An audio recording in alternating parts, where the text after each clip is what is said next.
Hi everyone.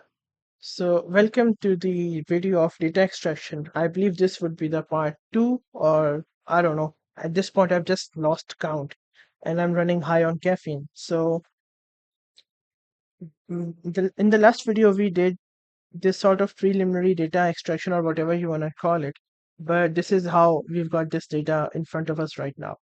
Now, what we're gonna do is I made four new sheets. I'm gonna rename each and every one of them. This one would include our um, data extraction.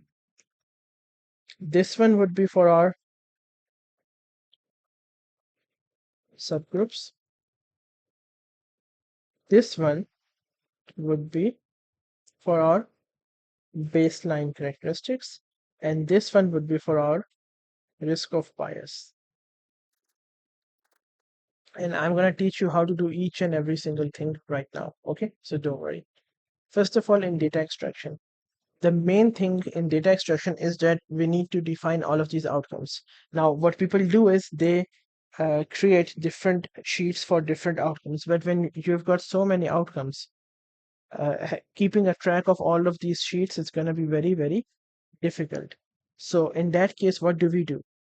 First of all, we focus on the outcomes of efficacy, and then we focus on the outcomes of safety. For our outcome of efficacy, the number one outcome was pain freedom or freedom from pain. So we're going to click here in the third column and we're going to write pain from freedom. Okay. Oh, sorry, freedom from pain. Then we're going to write name of the study, year of the study, and then we're going to write the number of events in the intervention group or the drug group, the total number of patients in the drug group, the number of events in the placebo group, because obviously due to psychological phenomena, some people having placebo are just gonna get better automatically with no other reason, with no reason other than that their brain believes they've been having the drug. And we're gonna select all of these. We're gonna merge them, and then we're gonna center justify or center align this one outcome.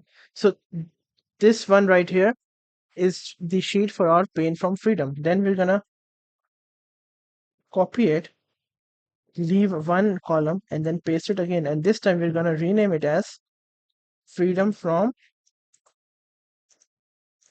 MBS, most bothersome symptom, which would be this one. Right now, we're just gonna focus on two outcomes of efficacy for now, and then I'm also gonna color this partition so that it's apparent that two separate outcomes are being shown. Now, these outcomes, there are two types of outcomes that you can have. The first one is categorical and the second one is continuous. I actually made a presentation for this, so I'm just going to run the presentation now so it's easy for you to understand me. Welcome everyone. So I am back with the presentation, and actually, never mind. So there are two types of outcomes. The first one would be categorical and the second one would be continuous. I'll show the examples of each and every one of you, but the first one is categorical outcome. So an example would be that 12 by 60 patients in the placebo group and the 27 by 60 patients in the drug group reported that they were free from headache within 2 hours. So this actually reports as a frequency. So it's a simple variable, like a simple categorical variable, and the main thing is that to for the outcome to be categorical outcomes, it needs to be in certain number of patients or people divided by the total, and just in a form of frequency.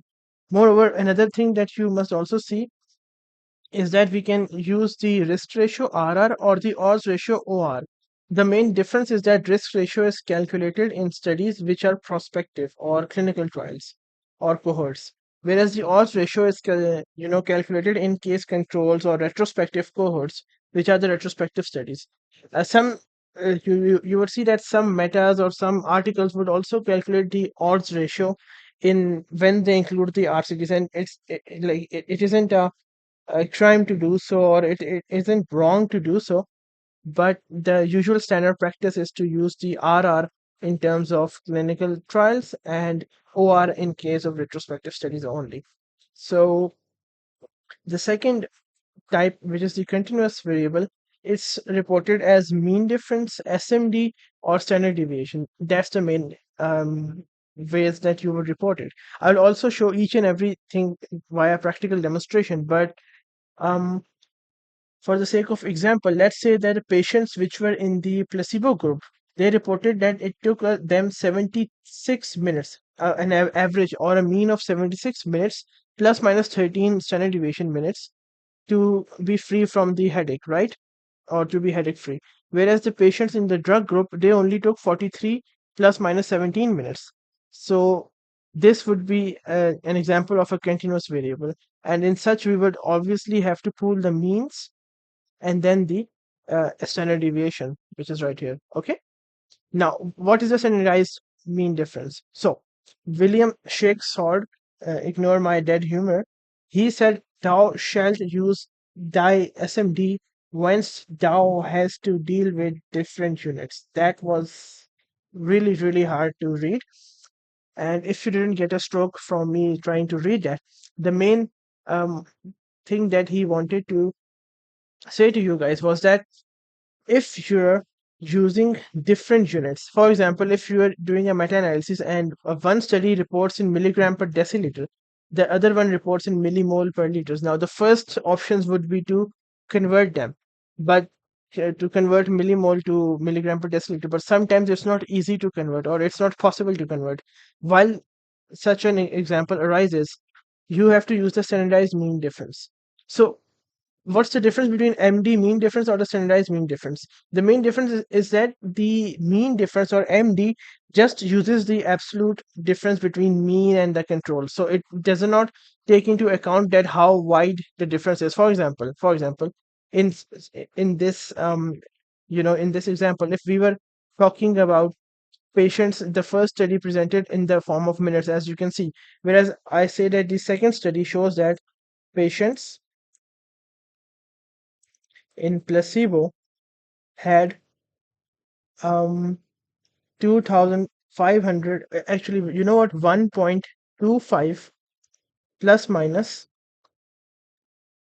0.3 hours, and in the drug group had 0.45 plus minus 0.21 hours. So now how are you going to calculate if they have like presented a data in such? You can obviously like convert it using different converters by multiplying this value by 60, but sometimes it's not possible. So in these situation, you use the SMD, because the SMD would calculate it would give you a standardized mean difference, which would be the same for this article and this article.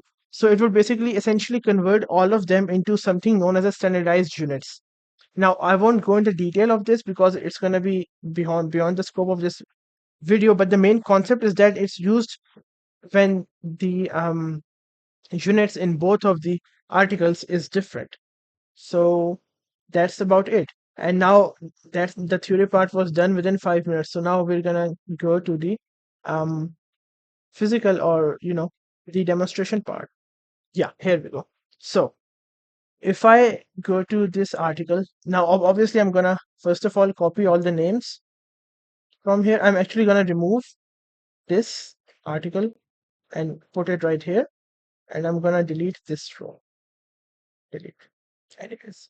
So yeah, name, and this study is from 2021. This one was from 2024.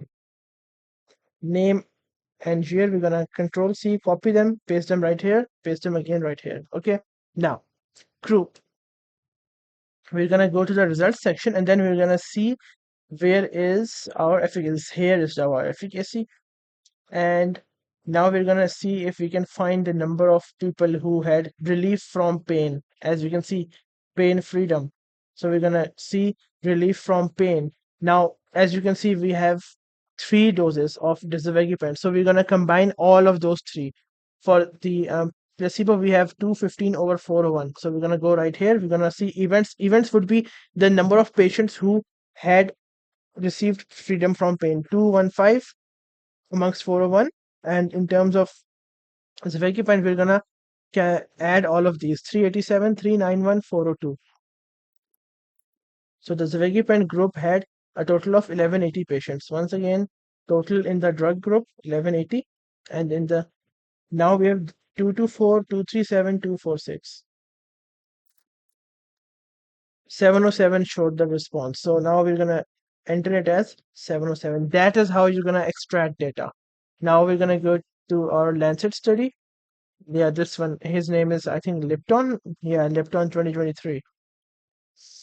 And now we're gonna go to the outcome measures, and so we can see percentage of participants with freedom from pain at 2 hours. See, freedom from pain. We will also, like, specify it as at 2 hours, and we will also specify this one as at 2 hours.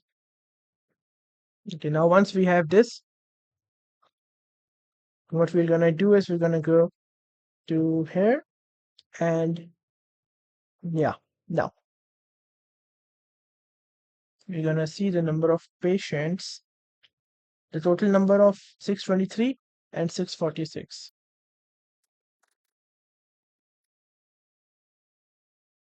23.6% of the patients here and 14.9% of the patients here. So that's how we calculate. See, that's how we calculate the you can say number of patients that had this. Moreover, we can also double check. Yeah, as you can see, 2 hour after treatment dose, more participants in the Zimmermann than in placebo had pain from freedom. 147, 24%. Right here, 23.6%. And 96, 15%. Right here, 14.9%. So 96 and 147. 147 here and 96 patients here. That is how we're gonna calculate the outcomes. Now, of course, these two studies are made up studies, so I'm just gonna enter random numbers here, and I'm also gonna show a similar response to our studies right here.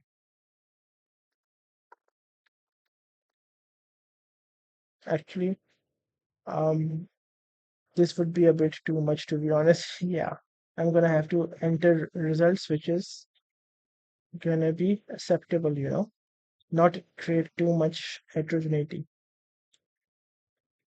Okay, so we have got this right here. Okay, now we have pooled the data for our first outcome. That is how we're gonna do the data extraction.